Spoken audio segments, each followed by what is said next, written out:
Aliás, a gente vai falar sobre, de novo, eu pretendo falar disso aqui, se for possível, e se vocês não me abandonarem antes, todos os dias em que for necessário falar disso aqui, desse acidente envolvendo o motorista que matou um outro motorista num acidente na zona leste de São Paulo. A gente tem falado desse acidente todos os dias. O UOL publicou uma reportagem hoje mostrando que o Porsche, esse é o Porsche e aquele é o Renault Sandero onde estava o motorista, que faleceu, motorista de aplicativo. O motorista da Porsche disse que estava um pouco acima do limite de velocidade. O limite de velocidade ali é 50 km por hora na Salim Farah Maluf, que é uma avenida importante ali da zona leste de São Paulo, especificamente do bairro do Tatuapé, né? Ela corta uma parte importante ali do bairro do Tatuapé. Ele disse que estava pouco acima, na avaliação dele, pouco acima do limite de velocidade. E hoje a Paula Gama publicou no portal UOL que a perícia da Polícia Civil disse que o carro estava 130 km por hora. Ou seja, ele estava quase 3 vezes acima do limite de velocidade permitido para aquele local em São Paulo. E aí foi por isso que eu acabei extravasando com o Fufuca Cacildes aqui ontem. Não considero que tenha feito isso indevidamente, mas talvez de uma forma um pouco ríspida, porque, enfim, às vezes as pessoas ficam esperando uma palavra sua, que eu estava usando inclusive de maneira irônica ao chamá-lo do que eu chamei? Menino ou rapaz, pelo fato de ele ter sido buscado pela mãe dele. Ele foi tratado como se fosse um menino mimado. Primeiro, alguém com 24 anos que tem uma Porsche, repito, o que eu tenho dito todo dia aqui, eu vou ser repetitivo, mas não tem jeito. Todo mundo tem direito de ter o carro que quiser. Se foi comprado com o dinheiro da família dele, ganhou o dinheiro honestamente, ele poderia ter um navio, se ele bem entendesse. Desde que tivesse maturidade para respeitar regras. Quem tem uma Porsche na mão precisa ter uma dose de maturidade maior do que quem tem um Renault Sandero. Às vezes um Renault Sandero faz mais estrago do que uma Porsche. Às vezes uma Porsche faz mais estrago do que um Renault Sandero. Qual a diferença? A maturidade de quem pisa no acelerador. A maturidade de quem segura o volante. Em tese, alguém com 56 anos tem mais maturidade do que alguém com 24. Mas, enfim, a família entendeu que ele podia ter uma Porsche. E ficou provado da pior maneira possível que ele não podia dirigir uma Porsche. E a gente estava discutindo isso aqui ontem e eu me referi a ele como menino, rapaz, porque ele foi tratado como uma criança, né? É a mãe quem está falando por ele. A mãe foi buscá-lo, a mãe interagiu com a polícia militar, a mãe conseguiu impedir, sabe-se lá como, que ele fizesse o bafômetro.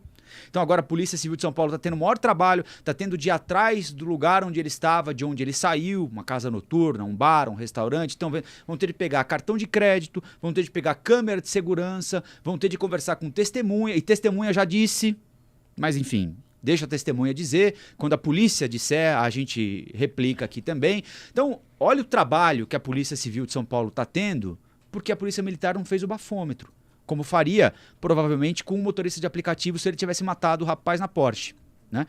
Mas, enfim, por isso que eu me referi a ele como rapaz ou menino, que ele está sendo tratado como, ou foi tratado ali naquele ambiente, como um garoto que cometeu um equívoco, e não um homem de 24 anos, sócio de uma porrada de empresas, porque o nome dele aparece como sócio de uma cacetada de empresas, e dono de uma Porsche.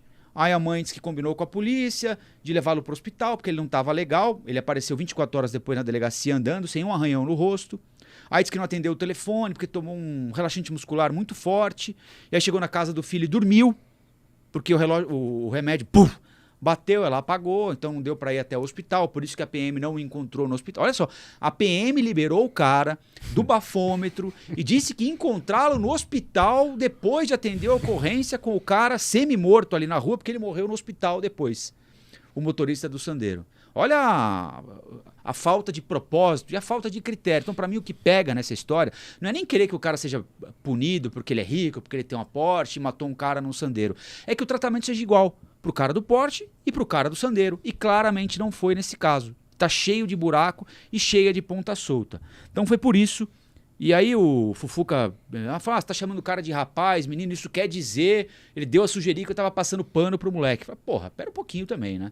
Eu tô há meia hora falando do caso, sentando a guasca no motorista e uso o termo de maneira irônica e ele, mas isso aí quer dizer... Sabe, quando o cara quer te pegar e fala assim, mas eu percebi que ele tá querendo... Há um tempo também, né? Mas tudo bem, pra mim tá tudo bem, viu, Fufuca? Se você estiver assistindo aí, estiver quieto, esperando uma retratação, não haverá retratação, mas uma- um desejo de que a nossa relação se restabeleça a partir de hoje. Queria te ouvir, mano, a respeito dessa, pra mim, o lead dessa história, né? Lead é o que a gente chama de a manchete, a notícia, o assunto principal do caso. Além da morte do motorista do Renault Sandero, do motorista de aplicativo, é o tratamento completamente inusual para esse rapaz. Exato. Completamente diferente do que a média e do que é o correto. Do que a lei estabelece como obrigação do Estado, né? Eu diria que esse caso mostra, na prática, como o Estado brasileiro não respeita o direito à vida humana, que é a coisa mais básica para a convivência em sociedade. Qualquer constituição, qualquer regramento jurídico vai começar com respeito à vida. E, nesse caso, o que significa você respeitar o direito à vida? Significa que as instituições do Estado farão com o máximo afinco todo o seu dever em respeito à vida e em combate a todas as violações do direito à vida. O que temos nesse caso? Uma polícia que não cumpre o seu papel no momento em que lida em flagrante com um caso de desrespeito à vida. Alguém que pega um automóvel, que consegue fazer uma aceleração super rápida numa fração de segundos, como é o caso de um Porsche e um Playboy, né? É disso que se trata, que pega um carro desse, caríssimo, super potente, e saindo de uma casa noturna, né? Então, possivelmente alcoolizado, possivelmente, não podemos afirmar enquanto... Desculpa te interromper, mano. Olha aqui na capa do G1. Dono de Porsche havia recuperado o CNH dias antes do acidente. Ele ficou 5 meses proibido de dirigir porque estourou o limite de multas. Entre as infrações, excesso de velocidade. Estava um pouco acima, né? Como ele não, devia estar um pouco acima, quase 3 vezes acima do limite da via. Ou seja, é um escárnio. E é justamente essa nova informação mostra que se trata de uma conduta reiterada, né? Que estava sendo repetida no desrespeito ao limite da regra de trânsito. E é curioso, porque eu acho que também acaba evocando uma certa forma de socialização masculina meio mal resolvida, que é o pessoal que acha que acelerar no trânsito de alguma forma é sinal de virilidade, né? Sim, sinal de que é Sou mais mais macho homem. que você, né? Sou mais macho porque eu tenho um Porsche e eu acelero aqui no meio da via e faz uma atrocidade dessa matando um trabalhador que estava exercendo o seu ofício, tentando levar dinheiro para casa para alimentar a própria família. Essa história toda é muito revoltante. E mostra como a gente tem um Estado doente, no fim das contas, no Brasil, porque não é capaz de cumprir o básico, garantir o direito à vida e punir aqueles que violam o direito dos outros à própria vida. Aldrin. Bom, se a gente, se me permite lembrar de uma outra notícia que aconteceu no mesmo dia, que foi a batida policial lá em Piracicaba, em que 3 policiais da Rocan abordam um cidadão que estava na frente da sua casa, tomando uma cerveja, aí eles se desentendem e os policiais começam a espancar o rapaz na porta da casa dele e entram na casa invadem, né? Não vou entrar, não é a palavra correta. Eles invadem a casa do rapaz negro e continuam o espancamento do rapaz, do pai dele, que é um cadeirante.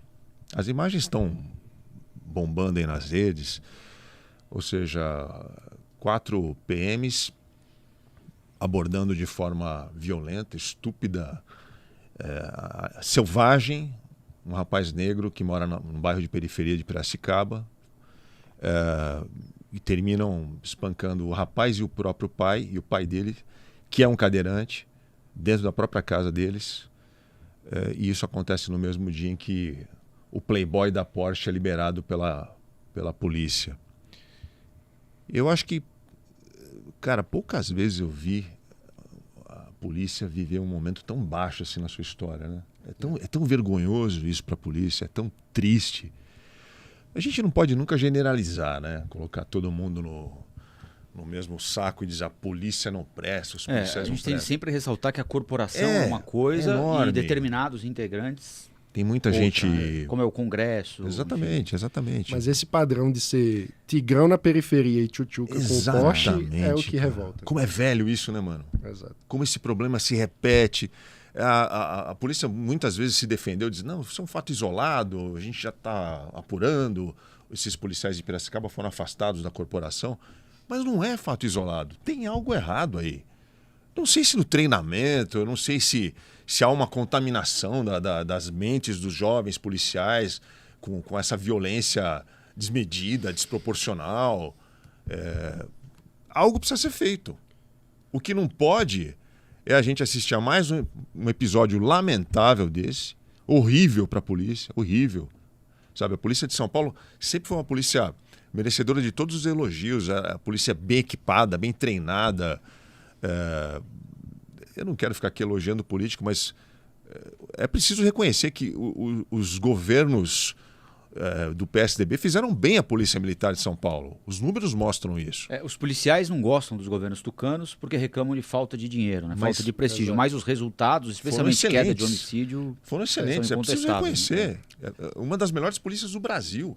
E agora a gente tem visto aí episódios, se a gente juntar com Operação Verão, Operação Escudo, a gente tem um governador que fala, não tô nem aí para isso. Cara, ele até agora não se manifestou, né, sobre o episódio de Piracicaba, não falou nada. Eu não vi. Como o episódio daquela mulher morta com uma suposta bala perdida no litoral também, uma mãe de 6 filhos, também não foi esclarecido, né? Não, e na Operação Verão tem a história de que alguns policiais teriam tentado esconder, obstruir a câmera corporal que acompanhava o equipamento policial nas operações. Levando gente morta para o hospital, para dar como morto no hospital e não no local onde de fato a pessoa morreu. Tem muita coisa para ser... não se trata de ser antecipadamente contra a polícia, claro que desvalorizar o trabalho da polícia. Nós temos de torcer sempre por uma polícia eficiente. A polícia eficiente é a sociedade mais segura. Agora, eu sempre repito uma coisa, do bandido você não espera nada. O bandido não tem compromisso com ninguém. Para ele, quanto pior, melhor. Exato. Da polícia, você espera compromisso. A polícia é o Estado na rua. A polícia somos nós na rua. Nós damos à polícia autoridade para que eles usem viatura, a viatura abastecida com combustível pago pelos nossos impostos, o uniforme, o distintivo, a arma, para que a polícia haja dentro do rigor da lei. E é necessário, muitas vezes, ir ao extremo da utilização da força, que é atirar contra alguém. É óbvio que é necessário, ainda mais num ambiente violento, alguns territórios onde a polícia não pode entrar, na Baixada Santista, como acontece. É óbvio que isso é necessário. Agora, é bom para a polícia, inclusive, que isso seja sempre explicado à sociedade. Olha, nessa ocorrência aconteceu isso e assim, naquela, aquilo, aqui eu consegui dominar a situação de um jeito. Na outra circunstância não houve alternativa, era eu ou ele. E ponto final, a polícia é o Estado, a polícia é a lei. O bandido é o bandido, porra. O bandido quer mais Exato. Que o circo pegue fogo, né? Por isso eu acho tão essencial a política de câmeras corporais, que vale dizer, em São Paulo nasceu por iniciativa da própria PM. Foi. Então é um aperfeiçoamento institucional que nasce da PM paulista. E que depois foi politizado e foi colocado como se fosse coisa de quem é contra a polícia, como se a própria polícia fosse contra a polícia, né? É uma loucura. A câmera corporal é essencial como uma forma, inclusive, de aumentar a eficiência da gestão, de melhorar a capacidade de treinamento do efetivo, porque permite que o comandante pegue casos concretos e faça correções de rota, explique, esse procedimento aqui numa situação como essa real aqui, que está filmada, você pega aquela situação real, mostra para os demais policiais que estão em treinamento, essa é a forma correta de proceder, aqui está o procedimento operacional padrão, é dessa forma que se age, não é dessa outra.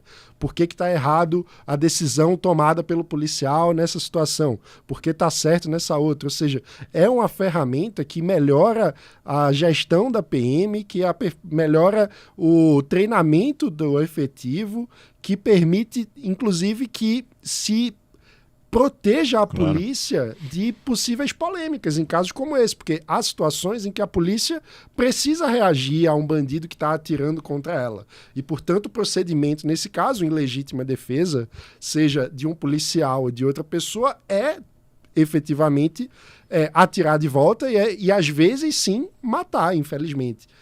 Mas é preciso fazer a separação do que é a atitude correta do que é a atitude que está fora da lei, que não é um procedimento correto da APM. E policial que não respeita a lei, é polícia que vira milícia. Milícia que alimenta o crime organizado. Ou seja, conter, disciplinar a atuação da polícia para que atue sempre dentro do mais rigoroso cumprimento legal é também blindar o Estado da infiltração do crime organizado nas esferas de poder. Toda vez que a gente fala disso aqui, na semana passada que eu tive aqui, não lembro, a gente falou de Operação Escudo, Operação Verão, e sempre vem, né, os comentários, né, depois, os caras defendendo o bandido, os caras atacando o polícia, leva o bandido para casa. É sempre a mesma história e, de novo, vou repetir uma frase que eu falei aqui, que nós falamos da outra vez, Rafael. Acho que é um momento de você estar aí assistindo, você que é eleitor, refletir sobre se esse caminho leva a uma solução, no caso da segurança pública. A polícia mais violenta, a polícia partindo para cima, a polícia executando, números de mortos aí que a gente mal sabe em que circunstâncias essas mortes acontecem. Esse caminho leva a um estado mais seguro? Há números que mostram que não. Eu citei uma pesquisa, eu tenho amigos jornalistas do litoral da Baixada Santista, Ministério Público de Santos, número de roubos, de furtos aumentou agora durante a Operação Verão, mesmo com esses mais de 70 mortos aí na conta. Então, o que acho que vale a pena a gente deixar aqui para o público que está assistindo é um convite à reflexão. Será que esse caminho, o do bandido bom é bandido morto, a polícia tem que prender, tem que matar, isso vai resolver a questão da segurança? É importante dizer isso, né, mano? Exato. Porque esse é um ano de eleição municipal. O que vai ter de candidato usando esse discurso? A questão da segurança pública é o tema que vai ser batido, rebatido por todo mundo. Então, não caia nessa armadilha. Pense nisso. Uma coisa que muitas vezes as pessoas esquecem é que polícia que mata muito também é polícia que morre muito. Há uma correlação entre a morte por policiais e a morte de policiais, porque na prática são polícias que vão muito para o confronto, e confronto tende a ter vítimas, né? Então, dos dois lados. Dos dois lados. Então, defender esse tipo de atuação como se fosse um padrão, como se... É quase como tratar a vida do policial como se fosse uma peça de xadrez ou como se fosse videogame, né? Você vai ali por confronto, se morrer, não tem mais uma vida ali. Não é assim, né? Então, não faz sentido sequer. Para alguém que defende a polícia, é preciso defender a vida do policial. Olá, aqui é o Rafael Colombo. Gostou do que acabou de assistir? Se inscreva no canal Cortes do Flow News para os melhores momentos. Quer acompanhar os nossos programas na íntegra? Então se inscreva no nosso canal oficial, Flow News.